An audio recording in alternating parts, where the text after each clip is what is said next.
Welcome back to Jump Scare. I'm Betty. And I'm Chad. This week we cover Scream 2022.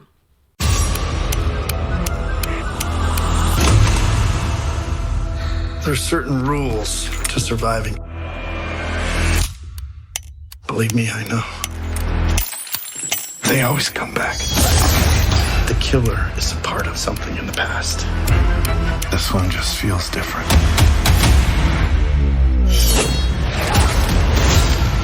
You're all in danger. Mom? With Sydney. I've seen this movie before. Not this movie. You said we were gonna finish this. Go finish it, Sydney.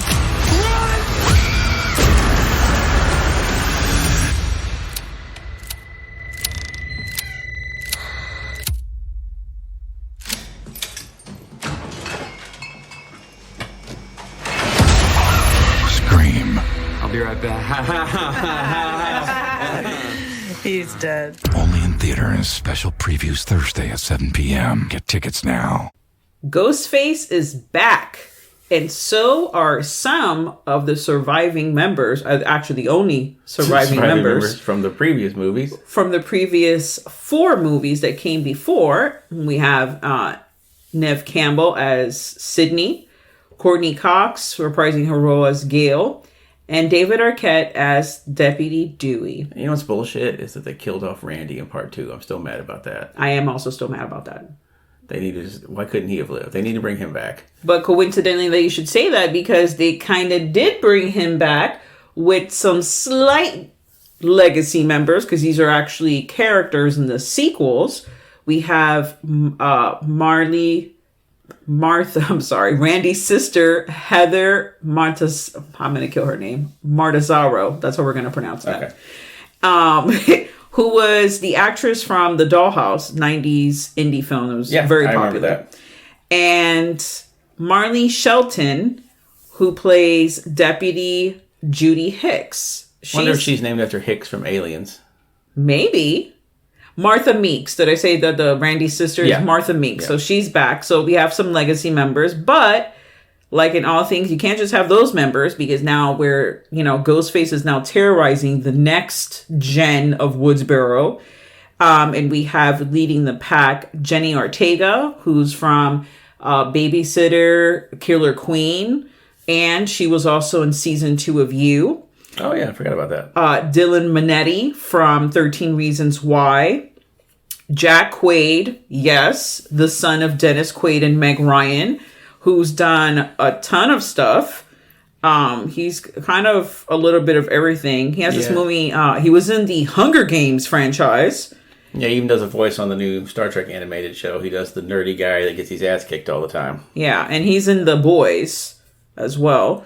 And then we have some other characters. Oh, the most recognizable besides Jenny Ortega on the screen, we have Jasmine Savoy Brown, who's in Yellow Jackets.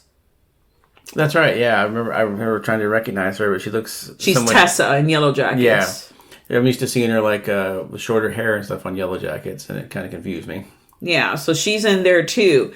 And now I'm going to press the spoiler.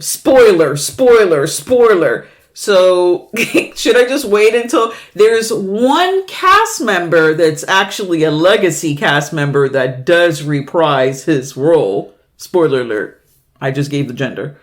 And that is Skeet Ulrich is back. Yeah. We'll get into how he's back later on, but he's also back. The movie's doing really well in the box office. It's a blue Spider-Man out of the #1 spot, which is not saying much per se, only because Spider-Man's been in the box office for a couple of weeks. Yeah, and everybody's already seen it. Like, everyone in the country that wanted to see Spider-Man's already seen it. And times 2 for some people. To the point, the SNL joke this week was Biden telling people to stop going to see Spider-Man because it was spreading the COVID so much. Oh, and Roger L. Jackson. Well, yeah, you can't do these if you can't get him back. Yeah, it's when he dies, that's the end of the Scream movies. They're just going to have to loop his dialogue over and over again. Wow. And, you always have to play with the characters' names and be cute. Jen Ortega's character, her name is Tara Carpenter. And Deputy Hicks' son, he's Wes Hicks. So, they have their little tribute names in there as well. We, like all the other previous movies, which we're just going to connect to the first movie, because now we're back in Woodsboro. Like all the other ones, we begin the film with a young woman hanging around in her house, and she gets the phone call. Yeah. And it's Jenny Ortega's character, Tara Carpenter. And, there's the play of the knives. There's a lot of things that happen in the movie that are kind of like homages to the first movie, but not so much so where you feel like, oh, this movie has nothing, on its own legs. It's all just BS that we've already seen. What I like about this is that they cutely did both. He went in both ends. He was touching the landline and the cell phone, and he was texting. He was all over the place, Ghostface. He's very tech savvy. This next one, he's just going to be FaceTiming people. He's just like... You have a FaceTime from Ghostface. FaceTime. Ghostface time. I would actually love that. And yes, there should be Ghostface time. That would be freaking amazing. So, does she survive? Does she not survive? This is a spoiler cast, so guess what? She survives. Yeah, surprisingly. Surprisingly, she survives. That is very true. But the reason why she survives, which we find out, I don't know, maybe 15, 20 minutes into the film. The film's like 2 hours. We find out that she's actually bait. Because there's a character, her sister, that does not live in Woodsboro. She actually left years before. And we need this character to come back because she actually is an important character. And really is the reason why everyone is here and why people die. This character actually, we find out that Billy Loomis, like a teenage boy, was... throwing his seat around all over the place, and Sydney was not, and it's never said in the movie that he's losing his virginity. No. I remember Sydney actually asking him in the first movie, like, why did you pick me? Like, why were you interested all of a sudden? Because we've been, we went to school together, and then it was like all of a sudden you came out of the blue and we started dating. So I remember her asking him that. So he had been involved with another girl, off screen, of course. And he actually impregnated that girl. So Billy Loomis has a daughter.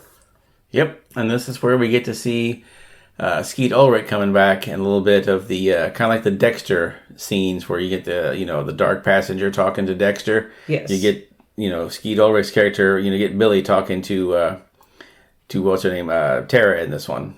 No, not Tara, the sister. Sorry. Sam, sorry. Samantha Carpenter. You get him talking to Sam on that, and it's like, yeah, she's definitely as crazy as Billy. And they use the de-aging, and it looks fantastic. Sometimes the de-aging looks bad. It just doesn't look good. But this actually looked very good. Well, he was kind of wearing some of the same outfit that he was in the original Scream. So I wonder if they didn't just take some of that footage from the original and just deep fake it or manipulate it a little bit just to use his, because it's his voice.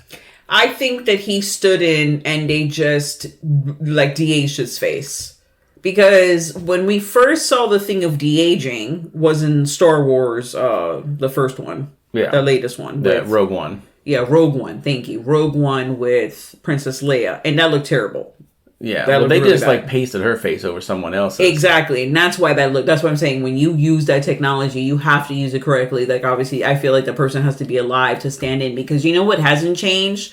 The person's bone structure. They can get, skinnier, a little fatter. And we've seen Scary York, obviously. He's in Riverdale. And he's been in other things. So he looks pretty, he's older, obviously. But he looks pretty still intact.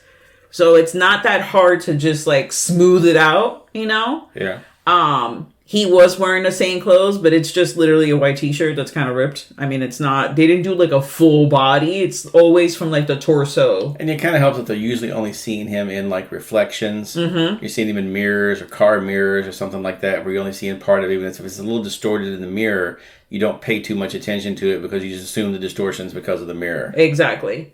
And we find out that, you know, in the beginning, when they show Sam's character interact with Jack Quaid's character, Wes, in the beginning of the film, she's like popping some pills. We don't find out later on that she's kind of taking like antipsychotics because she sees her dead dad, or she has been seeing her dead dad, which is one of the reasons why. And that probably kicked in when she found out that was her dad, because for the first 13 years of her life, she didn't know. She just thought it was somebody else. Exactly. And she found out, you know, via diary, mom's diary. I feel like don't keep the diary, you know, saying like, oh, I got knocked up and I had a baby upstairs in the attic where anyone could find it. I don't know. I feel like you would burn that. Maybe don't write it down. I don't know. This seems like it's a common thing in all these movies. People write down secret shit in a diary and then just throw it in the attic somewhere, and then years later it gets found. They're like, oh no, how did you find this out? In this shoebox with all the secrets in it that I left in the fucking attic. Like, the shoebox has secrets. Yeah. It literally says do not open on it with a fucking string tied around it. Oh, that'll stop the people from snooping. So we decided to release this on Tuesday as opposed to releasing this on Friday when we initially saw the movie, because I was debating whether or not, you know, when I was going to release it. Because I had to think. But and I'm going to hold what I think about the film.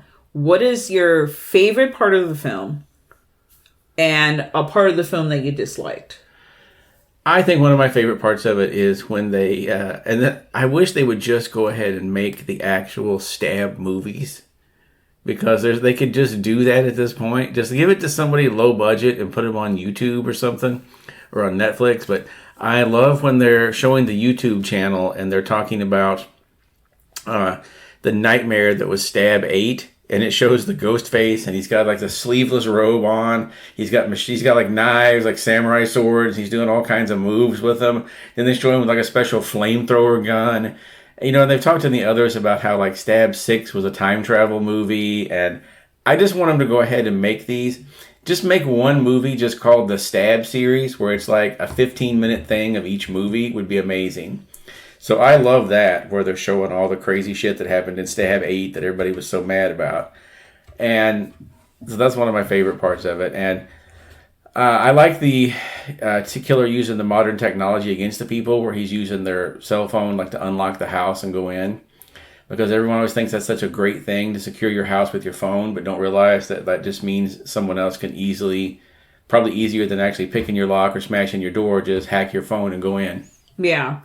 That I agree with that. It's really scary how that was. But see, I was saying this is a tech savvy person. Yeah, that's when we're going to end up with ghost FaceTime sooner or later. Yeah, the tagline for this movie also gave away the movie in a sense, because the tagline is it's always someone you know. Yeah, I kind of wish it had been just a random person instead.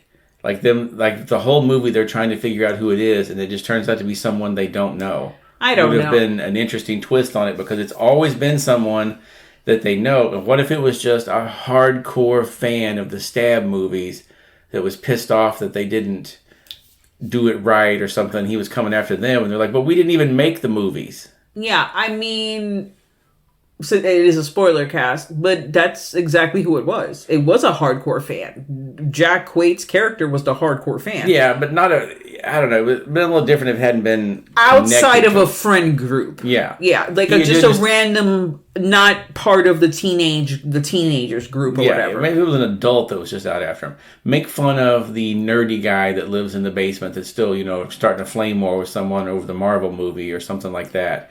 That would have been kind of interesting, because we've all known that guy.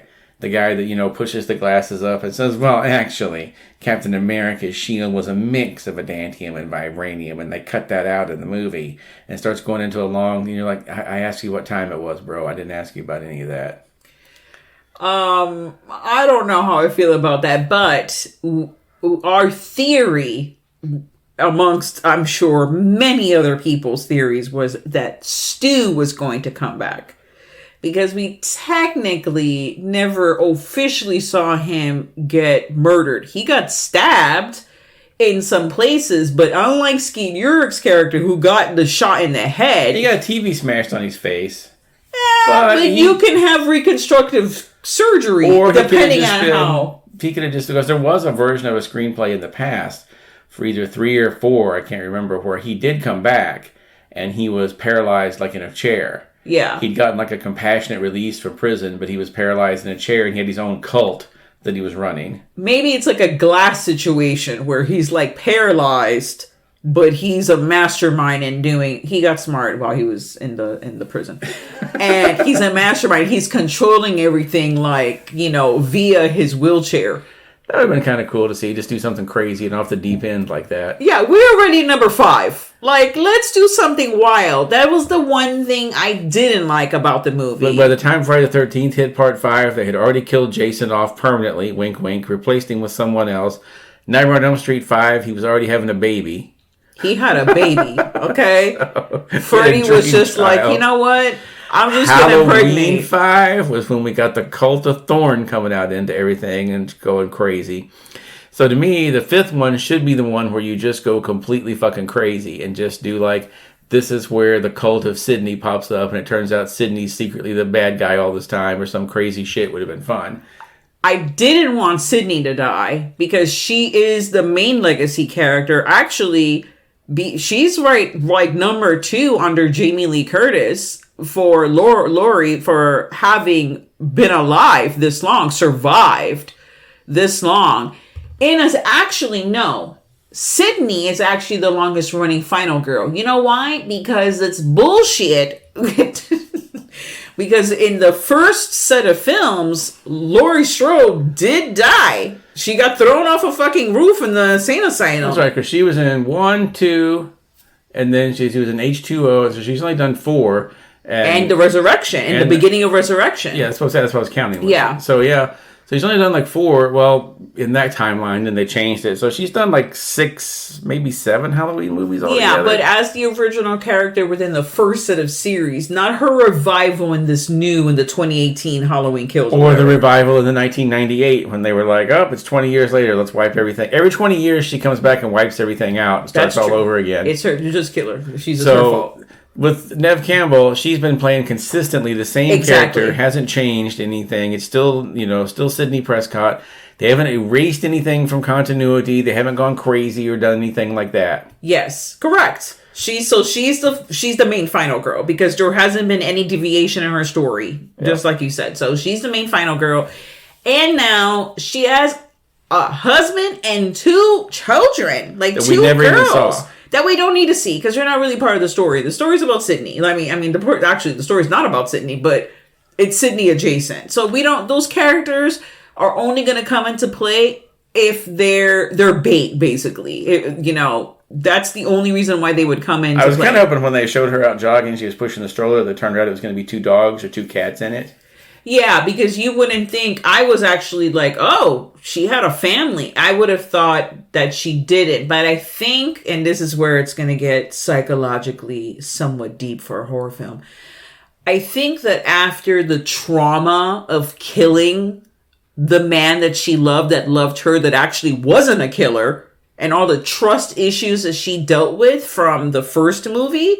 Once she killed Jerry O'Connell's character, I feel like she was like, you know what? I can't live... She didn't actually kill him, though. She killed him by not undoing him and letting this other motherfucker kill him. So, yes, she's responsible for his death. If she'd untied him, he would have still gotten shot, probably.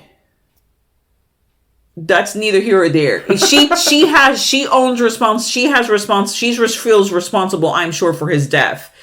He probably wouldn't have even been in that situation if she would have, taken him out of the equation or just whatever. Nevertheless, I know that she feels responsible. She told me that she feels responsible. I forgot that was a phone call you got the other night. Exactly. So she feels responsible for his death. And you know what? You have to make a decision. Are you going to be a closeted freak, like she was? Or are you going to be a like in the next movie where she's living off grid, you know, and she's helping people via hotline, and she has a dog and lives on a farm with like fucking massive weapons. Like, are we turning into survival? You know, she's turning into Jamie Lee Curtis from Halloween 2018. Exactly. After she came back out. And then found that whole BS about that stupid storyline about the brother that's sad, whatever. Let's not talk about that. But whatever. I feel like she made a decision. Like, you know what? I have to move forward in my life. I can't let these events change me to the point where I don't have a life, where I am a secluded, you know, person, and I don't have a family because. I'm sure her dad's probably dead by then now, and I mean, he wasn't obviously a big character in her life, a big person in her life, you know, figure. And the mom dead, so brother dead, so she actually doesn't have any family. Yeah, she actually doesn't even have any friends. I mean, we find out in this one, Deputy Dewey, he was asked to leave the force, probably because, you know, he got stabbed so many times, and he probably has like PTSD, so he had to go. Gail Weathers, they broke up. I mean, you know, life imitating art, right? Or art imitating life. Yeah. They broke up. It's gotta be weird for them to be in these movies. Because I think I saw an interview where they said, like, the first one they met, the second one they were dating, the third one they were married, the fourth one they were divorced. Yeah. So it's like, it's gotta be really weird to come back and be in these. They probably hold out for a really big payday. I think that scene where they have kind of like where they have their conversation in this film, I got a little teary-eyed because it's like a real conversation. Like, it felt really real. Like, it was not like, oh, I'm just reading lines off a script, which obviously they were. But I feel like the screenwriters kind of were like, this kind of happened to you. Like, you guys, you know, there was distance. You know, one had to pursue their career and leave. The other one couldn't adapt. Like, I'm sure that those things, especially being a Hollywood couple, like, it's already tough. I'm sure those things kind of took play. But even in the words that they're saying, you can feel like, man, and even in there, I don't know. It was a really heartfelt thing. But that was the moment where I was like, Dewey gonna die. I knew he was gonna die because of the way their departing conversation was just foreshadowing for he did. Well, we also kind of might have had some inside knowledge on that one, thanks to a secret source that will remain anonymous, that Dewey wasn't going to make it through the movie. Since technically that source told you about it, I completely forgot in the movie. So why your ass is sitting there like, oh yeah, he gonna be dead? I'm like, with the rest of the audience, like, oh my goodness, is he gonna live? And obviously, I knew after that monologue, I was like, no, Dunzo. He's gone. And there you are, just laughing it up next to me, like, knew all along that he was gonna die. That's some fucked up shit. Well, you know, it's just like anything else. It's like, you know, when the guy says, this is my last shift on the police force. Dead. Today I'm going to retire after this shift, go home, and I'm going to raise my cats that I always wanted to. Dead. He's going to die. I'm going to start my life over, and I'm going to open a yoga studio. Dead. Not going to make it. My sister's coming into town. I haven't seen her for 35 years. Dead. Anytime they announce some big life change, they're going to die. They're going to be dead, yeah. So, you know, Sydney and Gail are now the legacy members that are alive. Dewey is Dunzo. And it was, and I'm gonna, later on when there's a reveal of who killed him, I was like, man, that was a weak ass, like, I feel like, and this is gonna sound really messed up, so I'm gonna apologize beforehand so I don't get hate emails and you're gonna ruin and cancel me. Okay, I'm just gonna say, since this is a spoiler cast, as always, there's always two killers. You know, I thought they were going to ante it up and make it 3 fucking killers. That would have been interesting if there was like a whole ring of them. Yeah, where it's like maybe one person does the calls and the other two actually do. One person's really good at running and the other person's good at like, they're like a budding medical student or they have fucking physiology like knowledge and they know where to like cut, you know, to murder someone with one fucking cut. You know, Jack the Ripper style. Maybe that's like the duo, but no, we didn't get a trio. It's a duo. One of them is a girl, and let me tell you, I've seen this girl. I watched the show, Better Things or something, and she's a normal, I feel like I couldn't, okay, and I'm bigger than this girl. There's no way that I could have taken Dewey on. Even if I stabbed him in the fucking leg. I mean, he's not a 70-year-old man, you know? He's not massively overweight where it's like he can't even run anywhere and he's like gasping for breath. Yes, fine, he has his little limp, but his limp is not gonna be like, oh, well, now this teenage girl can totally fucking gut me like a fish from the back and the front. Like, no. I felt like that was very unbelievable. And it may be a sexist thing for me to say, because maybe the teenage boy could have done it. I don't even know if the teenage boy could have done it either. I'm not saying he could have done it. I'm just saying for teenage, whatever gender you are. She was very small, so. For me, it's unbelievable for a teenager to have taken a grown-ass man who went to, like, police academy. This is not like regular Joe Schmo, This is like a guy, yes, fine, he's been out of the force, but he still went to police academy. He still lived and survived, four of these fucking ghost faces, or 5, because or 6, whatever, however many it is, because they're like 2 for every movie, right? Yeah. So, I mean, damn. Yeah, but okay. He's been stabbed, and he was stabbed and shot in the first one, stabbed multiple times in the second. The third, I think he got stabbed a few times as well. The fourth, I don't remember if anything... Dewey is always the one at the end of the movie that's in the stretcher. Yeah. The women are like sitting in the ambulance. Oh, my arm, He's the one that literally has gotten like really fucking jacked up where they're rolling his ass away into the ambulance. That was like, that was the other reason why I think he was going to make it. Because it was like, he's such an expendable character. Now, you took away his purpose of him being the deputy.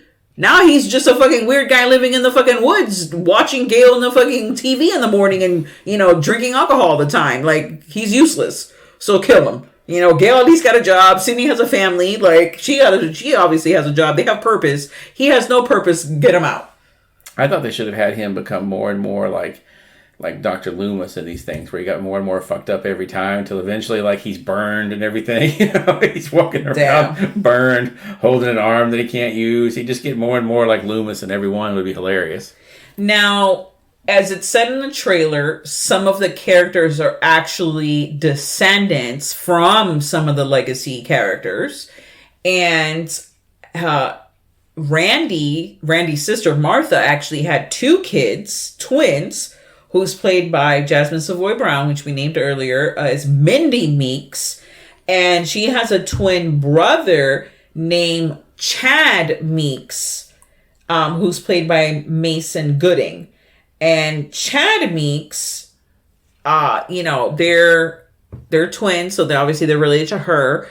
Then you have Sam Carpenter, which we said she's related to Skeet Ulrich. So Hicks, obviously Wes Hicks is related to Hicks, but that's kind of like not legacy. Well, I guess in a sense, kind of legacy-ish. Yeah, because they were in the last movie, so. So, it's like a way, and they, just like in all of these films, and I feel like the writing was pretty, I mean, I know Kevin Williamson co-produced the film, but I still got a sense of like Kevin Williamson in the writing. Yeah. In a sense, because the scene where the Meeks twins are actually Mindy Meeks is explaining the whole thing of the requel. Yeah. I thought was amazing. Yeah, I liked that a lot. Yeah, it's the whole explanation of it and like how the first movie connects to what's happening now. The whole thing, just like Randy would have. She took Randy's place. The brother, he had his little tidbits here and there, but it was mostly Mindy who really drove that whole conversation about it. And that was actually one of my favorite parts in the film. And then any part where Billy Loomis was in. Yeah. I really enjoyed. It was actually very fun to see. They're in the 80s. Maybe a little bit of the 90s. I don't really remember that much 90s. I remember mostly 80s. There was a thing where the main character, obviously, usually a woman, she may or may not have some kind of psychological trauma or whatever, where she sees, you know, shit, or she knows stuff. She's sensitive in a way, you know, in a way of like paranormal, or she sees ghosts. There's always something going on with the girl. And I like that connection in this one, because I felt like it was a throwback, you know, to those movies where the girl did have some kind of something going on. You know, you got the girl Friday the 13th series. I mean, there's the plethora, and the Initiation, you know, it's like they're either seeing something, they're going through something. So I like that they brought that back for the Sam Carpenter's character. The little things of, you know, here and there kind of bring it back. We're in the actual, well, I'm going to say actual, but we're back in the house, the party house from the first movie. Yeah. That's where all this shit hits the fan. There's the whole scene where there's a character that's in the closet that's gagged, just like the dad. Yep. There's little things here and there. I love that there's still landlines. I love that too. Not too many people have those now, so. They don't, because they're very expensive, but it's actually very smart to still have a landline. Because guess what? That is not going to get as easily fucked up as if something should hit a tower or you know, the Wi-Fi's down, whatever. You know what I mean? Like, you just pick up the phone, the landline. That's fucking deep in the ground. You know, it's not like in the horror movies where they open the fucking box and they cut the wires. Yeah, not anymore. Although I used to love that in the old movies where it was like, let's put a box outside the house that controls the phone, the electricity, everything. Like, who the hell thought that was a good idea? Let's put everything outside where you can anyone can just walk up and cut the power of the phone lines, then be like, all right, then, now we'll go inside and murder everyone, no problem. Then you're mad vulnerable. Yeah. I guess that was just like, they had to do that, then go upstairs, get in their clawfoot tub that they all had that was like gigantic, that a 7-foot tall man could get in and lay down. Like, this fucking tub was like a shower, like a, what do you call it, pool. Yeah. But yeah, everybody had to go do that back in the old days. They did keep with the fourth movie where there's a girl killer and a boy killer. Yeah. You know, I'm indifferent about the killers. I feel like, and that's probably another throwback to the 80s, because I know that was like a big thing with like horror movies were getting, you know, going against, you know, they were going up with the government. The government was like, they were too violent. It's creating people. They're out here. Other people are pleading, you know, that it was the horror movies that did it, you know, all that BS that was happening at that time frame. So then to have that again with these two characters, you know, was our love, our fanaticism of the film, like of the Stab series. Because it wasn't even about the original killings. It was just about the Stab movies, you know? Which, and then one of the characters is watching the Stab movies throughout the movie. Yeah. We only see that character watch, like you had mentioned earlier, the Stab 8 or whatever, but we don't really see him, but he mentions and says, like, he's watching the movies, and then he's a killer. And he was right. Dewey, he called it. That was the other reason why they probably had to take him out. Because he was like, he pinpointed, he was like, you could be the killer. You're probably the killer. And it was like, oh, damn, he was the killer. Yeah. Someone told Dewey in the grave, like, go to his grave. You were right. Sorry you did. Damn, but you're right. You were right. At least you got that much. Yeah, that's all. Validation. And I feel like they kind of had him in a way. I didn't like the way they killed him off, too, because where he, you know, the way it went down, they could have easily just let him go away, you know, and to fight another day, because he could have walked away at a certain point, but he kept going back. He kept going back, which I felt but that was in his character though, because and then in that whole monologue before, it was about he didn't feel like he was courageous in their relationship, and she informs him that he actually is courageous. Then the next scene, he's fighting Ghostface, and then he lets the people go so they could run off into the night and be fucking safe for a couple of more hours while he heads on Ghostface. So he was being courageous in that moment. So it was like, literally, they just set it up, like in all aspects. They just set that up. But I don't agree with the way he was killed. I do like the way he was killed.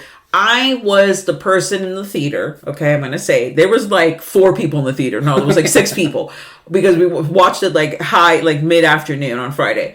I was the person, I was screaming I was very vocal about things that were happening. I was crying. There was a lot of emotions going on.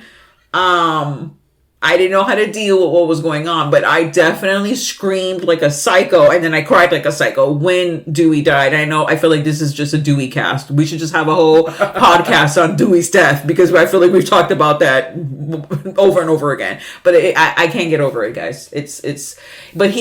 But the reason why I like it is because I feel like they gut him like a fish, which is another obviously reference to the first film, because the way that it's done, it's very fucking gruesome. And I feel like this is actually the gruesomest film. Am I? No, it's definitely the bloodiest of all of them. Yeah. There's very little blood in the first one. You mostly just see people stabbed, and like the very brief scene of Drew Barrymore at the beginning.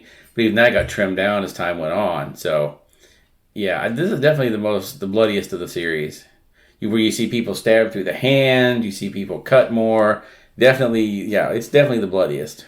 And I feel like there was actually more suspense in the whole house scene when it's down to the wire and we have the killers versus legacy characters, versus whoever's left surviving in the house. Yeah. Because I was like, these people are dead. Like, there's no way, like, they're gonna live. Like, Gail and Sydney, bye. This is the last film. So yeah, they did hold the tension. The screenwriters of this did, Ready or Not? Yeah, Ready or Not. And they, I felt like they kept in tune with the original series. Yeah. And I did like, the flow of it was fine. I didn't feel like I was in there for like 29 hours. The character developments, they were there, but they weren't like completely drawn out. They really obviously focused a lot on the Sam Carpenter's character because, she's the reason why we're here. But I give the film 3.5 knives. Yeah, I'll go along with that and say 3.5 as well.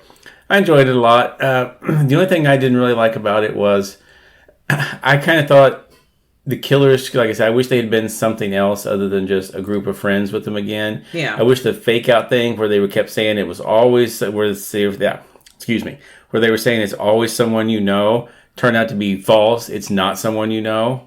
It was just a random psycho that was doing it. I wish that would have been the case, because that would have been a little bit more interesting.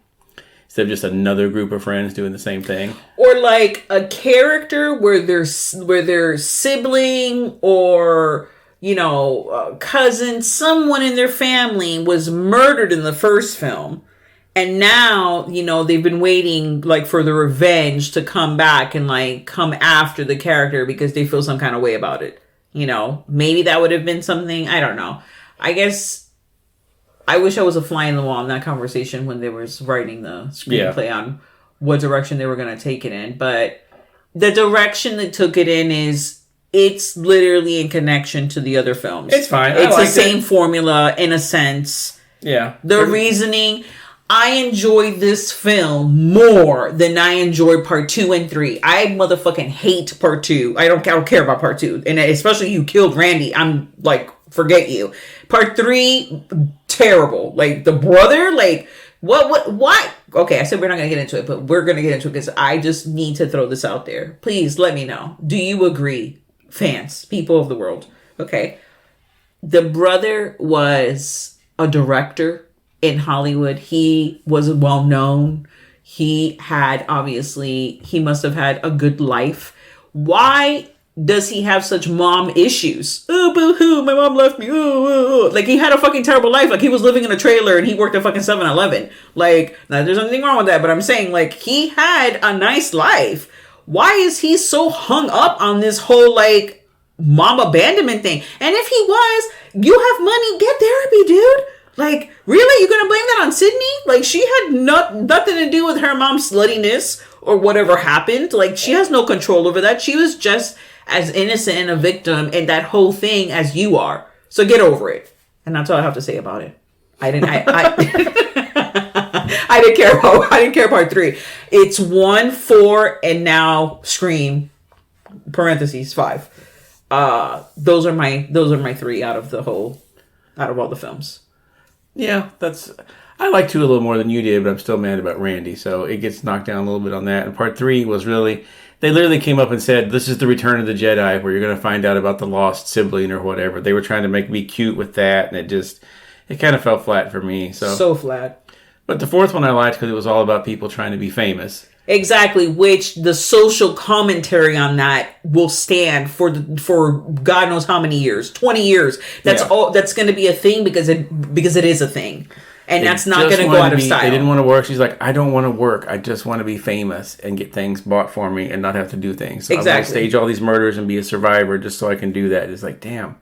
Because that generation, that's exactly how they think. Like, that's what the whole social media is for the youngins. Like, and not that I'm an 80-year-old woman, but that's it, the 15 minutes of fame. Oh, you just aged 10 years when you said that. I don't care. See me, see me, see me. It's all about me, whatever. All of that, like, that's why I love part 4. Because it's like, yes, thank you.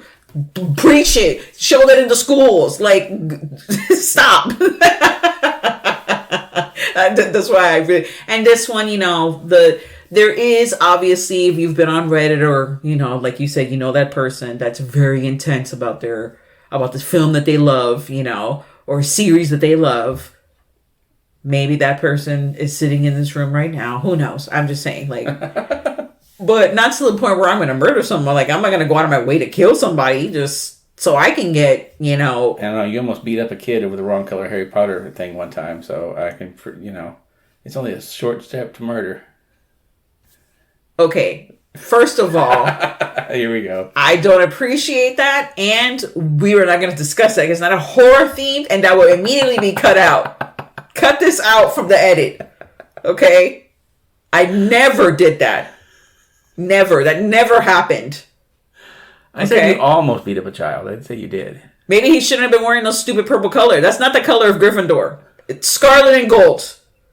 It's not fucking burgundy. Okay, I don't care what Alfonso Cuarón fucking said in the fucking 3rd movie. The end. And I that did or did not happen. That did not happen. Anyways, thank you so much for joining us. Oh, actually, let's make a little announcement. We're actually going to be this weekend at the Horrorville Convention in Cocoa, Florida, in case you didn't know where we were at. If you're in the area or you're anywhere in Central Florida, please come out. We're going to have multiple people there. We're doing panels. Yep. If you want to name some we're going to be hosting panels for the members of the Texas Chainsaw Massacre cast. It's going to be John Dugan, Alan Danziger, and William Vale. And we're also going to be doing ones with Mark Patton, Felissa Rose, Brian Brimmer, who you may remember from our Silent Night, Deadly Night 5. He's won that, along with Pumpkinhead and some others. We'll be doing some other panels as well, but those are the biggest ones that horror fans are going to be excited about, I think. We also have a paranormal panel as well. We've got some paranormal panels that we're doing, and we're doing one with a character actor, and we'll be doing quite a few of them during the weekend. So we've got like 3 or 4 scheduled each day. Yeah, so come out, meet the peeps, get some autographs, stay safe, and have fun. It's a fun weekend. Hope to see you there. We'll post a link to it in our stuff this week. Thank you so much, and stay tuned to the horror. And now, folks, it's time to say goodnight.